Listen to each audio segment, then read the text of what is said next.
माज शिरक मत करना।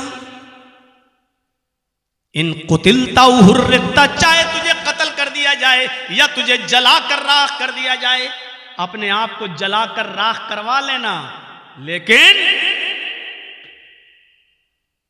शिरक मत करना। एक चीज होती है कुफ्र और एक चीज होती है शिरक। अगर किसी की जान जा रही हो, मुसीबत हो और उससे कुफ्र कराया जा रहा हो, तो अपनी जान बचाने के लिए कुफ्र किया जा सकता है।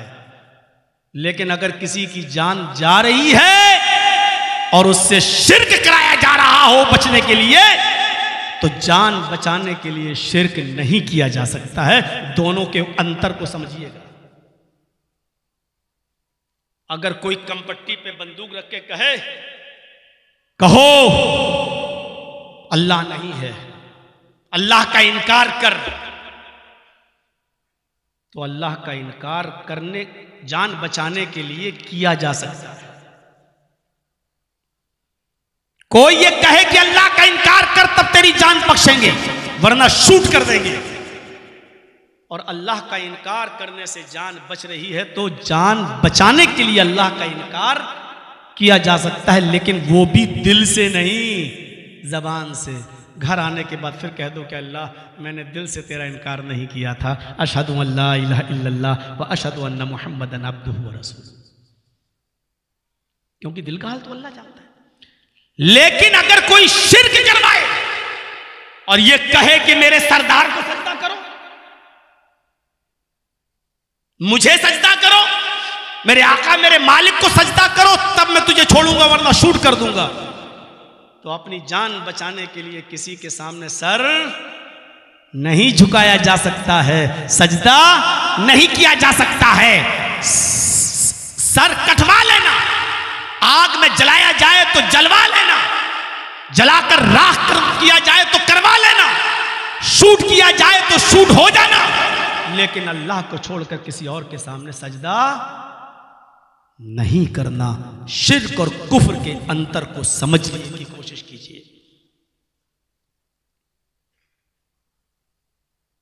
मस्जिद का मुतवल्ली और सेक्रेटरी सूद खाता है। जर्जी साहब जुमा पढ़ाने जा रहे हैं, किसी ने बता दिया कि जर्जी साहब आप इस मस्जिद में इमामत करते हो जी, 5 वक्त की नमाज पढ़ाते हो जी, सूद के बारे में बोलो। जर्जी साहब कहते हैं सूद के बारे में नहीं बोलेंगे। क्यों? अगर सूद के बारे में बोलेंगे तो मुतवल्ली सेक्रेटरी हमें निकाल देगा मस्जिद से, क्योंकि वो सूद खाता है। ये भी शिर्क है। क्यों? क्योंकि तुमने सेक्रेटरी को रज़्ज़ाक समझ लिया है, रोजी देने वाला, तुमने अल्लाह को रोजी देने वाला नहीं समझा, जबकि तुझे सूद के बारे में बोलना चाहिए था। सेक्रेटरी निकालता अल्लाह एक दरवाजा बंद करता, 100 दरवाजे खोलता है अपने बंदे के लिए। तू क्यों मुतवल्ली और सेक्रेटरी से डर रहा है? मुझ में एक ऐब बड़ा है कि वफादार हूं मैं। बोलते वक्त मुझे होश नहीं रहता कि मैं क्या बोल रहा हूं और किसके ऊपर जा रही है ये बात। बाद में जब मैं अपनी तक़रीर सुनता हूं तब सोचता हूं कि ये नहीं बोलना चाहिए था। मेरे भाइयों, शिर्क और कुफ्र को समझने की कोशिश करो। पहली चीज क्या बताई? इन ला तुश्रिक बिल्लाहि शैअन इन कुतिलता हुर्रिकता, शिर्क मत करना, चाहे तुम्हें कत्ल कर दिया जाए या जलाकर राख कर दिया जाए। यह है पहली चीज। इस्लाम समझो क्या है। दूसरी चीज, बिजली गिरेगी नौजवानों के ऊपर। वला तौकन्न वालिदैक वइन अमराकन तखरुज मिन अहलिक व मालिक। हो सकता है इसका तर्जुमा करूं तो हमारी मां बहनों को भी थोड़ा बुरा लग जाए, लेकिन शरीयत को बोल रहा हूं, सुनिएगा। बुरा लगे तो मेरे बाप का क्या जा रहा। अपने माँ बाप की कभी नाफरमानी मत करना। वालिदैन में दोनों हैं, माँ और बाप दोनों। वला तौकन्न वालिदैक, अपने वालिदैन की, माँ और बाप की कभी भी नाफरमानी मत करना। वही नामारा का ये जुमला, ये वर्ड, वही नामारा का तखरुज मिन अहलिका व मालिक, अगरचे वो तुझे हुक्म दें कि तू अपना माल छोड़ और मेरे घर से निकल जा, अपने अहल-वयाल बीवी बच्चों को भी छोड़ दे, तो तुझे इस बात पर भी अपने माँ और बाप का हुक्म मानना पड़ेगा। वइन अमरा का अन तखरुज मिन अहलिका व मालिक, अपने माँ बाप की कभी नाफरमानी मत करना। अगर वो तुम्हें हुक्म दें अपने अहल-वयाल को छोड़ दो, अपनी बीवी बच्चों को छोड़ दो, और वो तुम्हें हुक्म दें कि अपना माल यहीं पर छोड़ दो, भागो मेरे घर से निकलो, तो तुम्हें घर बार छोड़ना पड़ेगा, अपने बीवी बच्चे छोड़ना पड़ेगा। माँ बहनें कह रही होंगी लो मर गए, हम तो घर से अलग करवाते हैं। ये मौलवी तो सबको टाइट कर देगा। माँ बाप का बहुत बड़ा दर्जा है। पहली बात तो यह है कि कोई बेटा अपने बाप को ज़कात दे ही नहीं सकता, चाहे कितना बाप गरीब हो। मसला याद रखिएगा। आप अपना कमाते हैं, बाप ने अलग कर दिया है, सब कुछ ठीक है, बाप के पास खाने पीने को कुछ नहीं है, अब आप चाहते हो कि पैसे वाले अपने बाप को ज़कात दे दें। कोई बेटा अपने बाप को ज़कात नहीं दे सकता। बाप तो दे सकता है अपने बेटे को ज़कात, लेकिन बेटा अपने बाप को ज़कात नहीं दे सकता, क्योंकि बेटे ने जो कुछ भी कमाया है वो बाप का है। अल्लाह के रसूल सल्लल्लाहु अलैहि वसल्लम ने कहा तू और तेरा माल ये तेरे बाप का है, यानी तू खुद अपने बाप का है तो तेरा कमाया हुआ सब कुछ तेरे बाप का है। मौलाना साहब आगे बढ़ जाओ, ज्यादा मत बोलो, सुन लीजिए। हजरत इब्राहीम अलैहिस्सलातु वस्सलाम का वाकया सुने हो ना। इस्माईल अलैहिस्सलाम से मिलने गए, मुल्के शाम को रहते थे। जब मिलने गए तो उन्होंने वहां शादी कर रखी थी। दरवाजे को दस्तक दी, इस्माईल अलैहिस्सलातु वस्सलाम घर में नहीं थे, उनकी बीवी ने दरवाजा खोला। सामने बूढ़ा आदमी देखा, वो पहचान नहीं पाई ये कौन है, वो नहीं जानती थी। पूछा कि बेटी तुम कौन हो? कहा कि मैं इस्माईल की बीवी हूं। कहा कि इस्माईल कहाँ है? कहा वो जंगल में शिकार खेलने गए, घर में खाने पीने को कुछ नहीं था तो शिकार करने गए। अच्छा अच्छा, गुजर बसर तुम्हारी कैसी चल रही है? घर में क्या माहौल है? कहती बहुत बुरा माहौल है बाबा, बहुत बुरी कंडीशन है घर की। सुबह खा लो तो शाम को भूखा सोना पड़ता है, और शाम को खा लो तो सुबह कुछ नहीं मिलता है। एक पैसा कमाते नहीं, घर में इनकम है नहीं, शिकार के गोश्त पर कब तक चलता रहेगा मामला? घर की हालत बहुत बुरी है। बस इतना कहा था बीवी ने। इब्राहीम अलैहिस्सलाम ने फरमाया बेटी जब तुम्हारे हस्बैंड घर पे आ जाएं तो उनसे ये कह देना कि एक बूढ़ा आदमी आया था, उसने आपको सलाम कहा है, और जाते जाते उसने ये कहा कि तुम्हारे घर की चौखट खराब है, तुम्हारे घर की चौखट खराब है, अपने घर की चौखट को बदल दो। ये कहकर इब्राहीम अलैहिस्सलाम चले गए, और बीवी कहने लगी चौखट तो ठीक है, नई चौखट है, अच्छी चौखट है, गर्मी में हवा आती है, सर्दी में रोशनी आती है, धूप आती है। ये बुढ़ा सटिया गया, पागल है, कह रहा घर की चौखट खराब है, घर की चौखट तो ठीक है। समझ नहीं पाई। जब इस्माईल अलैहिस्सलातु वस्सलाम शिकार करके वापस आए, कहा बीवी खैरियत? कहा अल्हम्दुलिल्लाह। कहा एक बूढ़ा आदमी आया था। कहा अच्छा, उसने आपको सलाम कहा है। समझ गए इब्राहीम अलैहिस्सलाम थे वो, मेरे बाप थे। कहा अच्छा, सलाम कहा है? कहा फिर? कहा उन्होंने आपको सलाम कहा है, और ये कहा है कि इस्माईल से अपने हस्बैंड से ये कह देना कि घर की चौखट बेकार है, उसको बदल दो। कहा बीवी फिर से बताओ क्या कहा? कहा घर की चौखट खराब है, घर की चौखट बदल दो। वो बुढ़ा था, सटियाया हुआ था, दिमाग से पागल लग रहा था। बताओ घर की चौखट तो ठीक है। कहा नहीं, वो बुढ़ा सटियाया हुआ नहीं था, मेरी बीवी वो मेरे बाप थे, और चौखट तुम हो।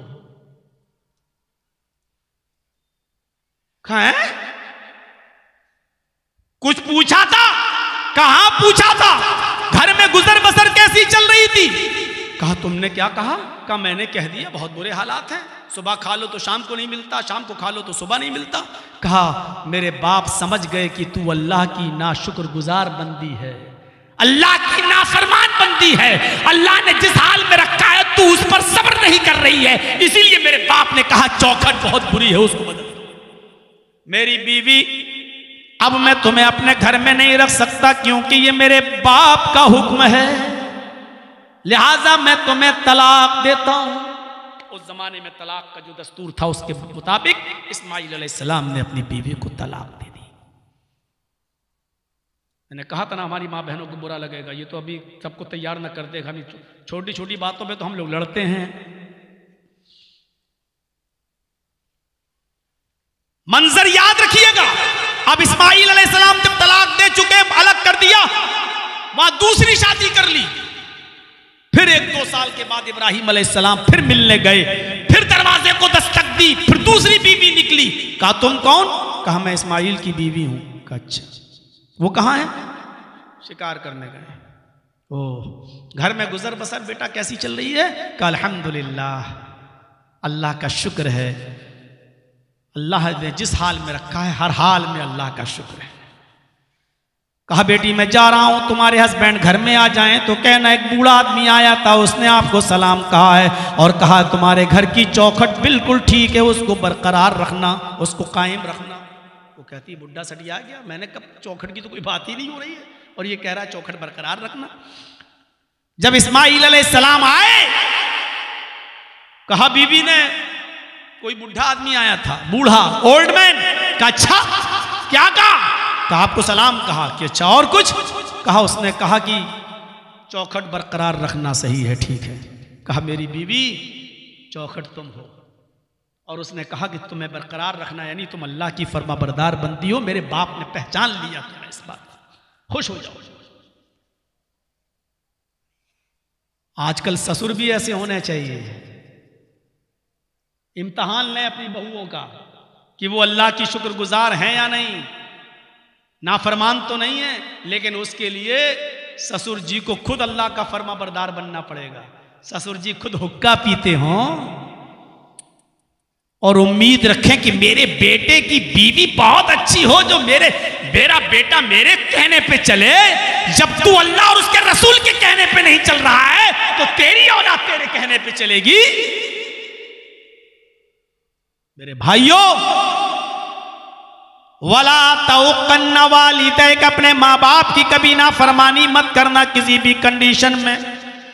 माँ बाप बहुत बड़ी, मुझसे पूछिए, अभी 1.5 साल हुआ है मेरे वालिद को इंतकाल किए हुए, अब मुझे कितनी कमी महसूस होती है। मेरी गोद में जिन्होंने आखिरी सांस ली हो, अब कमी महसूस होती है। अब समझ में आता है कि बाप को क्यों बाप कहा गया है, क्या होता है। तसव्वुर कीजिए आप, और बाप के साथ खिदमत करने के वाकयात और मामलात वो बतला रहा है जिसने पैदा होने के बाद अपने बाप को नहीं देखा। 6 साल की उम्र में जिसने अपनी मां को खो दिया हो, 8 साल की उम्र में जिसने अपने दादा को खो दिया हो, वो बतला रहा है बाप और मां के साथ क्या सलूक करना चाहिए, वो बता। मेरे प्यारे साथियों, बहुत बड़ी नियामत है जिनके पास मां और बाप दोनों है, कद्र करो, या जिनके पास दोनों में से एक है कद्र करो। वक़ज़ा रब्बुका अल्ला तअबुदू इल्ला इय्याह, तुम्हारे रब ने हुक्म दिया है इबादत सिर्फ अल्लाह की होगी बस। और अल्लाह ने अपनी इबादत के बाद फौरन कहा वबिल वालिदैनि इहसाना, और बाप के साथ, माँ बाप के साथ एहसान करो। मैंने तर्जुमा किया एहसान करो। एहसान जानते हो किसको कहते हैं? वबिल वालिदैनि इहसाना। एहसान में हर नेकी शामिल है, हर नेकी। यानी तुम्हारे बाप को अगर दोनों पैरों से लंगड़े हो, हाथ नहीं हैं या कमजोर हो चुके हैं, बैठे हैं, क्या बेटा मुझे जरा दरवाजे के बाहर कुर्सी पे बिठा दो, मुझे थोड़ी देर धूप में बैठना है, सर्दी लग रही है मुझे, तो आपके ऊपर फर्ज हो जाएगा कि आप अपनी पीठ को सवारी बना दें और अपने बाप को अपनी गोद में लाएं और बाहर सड़क पर धूप में कुर्सी लगाकर अपने बाप को बिठाएं। ये एहसान में शामिल है, ये आपके ऊपर फर्ज हो जाता है। अगर आपका बाप बीमार हो जाए तो ये मत देखो कि खर्चा कितना जा रहा है, अपनी अलमारियों का लॉक खोल दो। अगर आपके बाप की जिंदगी एक दिन भी बच रही है और उसके लिए लाखों रुपया खर्च हो रहा है तो लाखों रुपया मत देखो, ये एहसान में शामिल है। इसलिए कि बाप ना होता, अगर तुझे पैदा न किया होता तो ये दौलत तेरे पास ना होती। तू और तेरा माल तेरे बाप का है, इसलिए अपने बाप को राजी करो हर हाल में। हजरत उमर फारूक रज़ी अल्लाह ताला अन्हु खाने काबा का तवाफ कर रहे हैं। एक आदमी को देखा कि वो अपनी लंगड़ी लूली और अंधी माँ को तवाफ करा रहा है, अपने गोद पे अपनी पीठ पर लाद कर। हजरत उमर ने कहा, मुबारक हो, ये तुम्हारी माँ है, अल्लाह ने तुम्हें खिदमत करने का मौका दिया, तुम अपनी माँ को तवाफ करा रहे हो। उस आदमी ने पूछा, अमीरुल मोमिनीन, क्या मेरी माँ का हक अदा हो गया? मैं लंगड़ी लूली, अपाहिज और अंधी माँ को अपनी पीठ पर लाद कर खाने काबा का तवाफ करा रहा हूँ, क्या मैंने अपनी माँ का हक अदा कर दिया? हजरत उमर फारूक कहने लगे, हक की बात पूछता है, अपनी माँ का हक अदा कर दिया। जब तुझे तेरी माँ पैदा कर रही थी, जब तुझे जन रही थी, जब तुझे अपने पेट से बाहर ला रही थी और तुझे पैदा करते वक्त जो उसको दर्द हो रहा था, उस दर्द में जब उसने पहली चीख निकाली थी, अभी तो तूने अपनी माँ की उस पहली चीख का भी हक अदा नहीं किया, अब पूरी जिंदगी का तू हक अदा कैसे कर सकता है?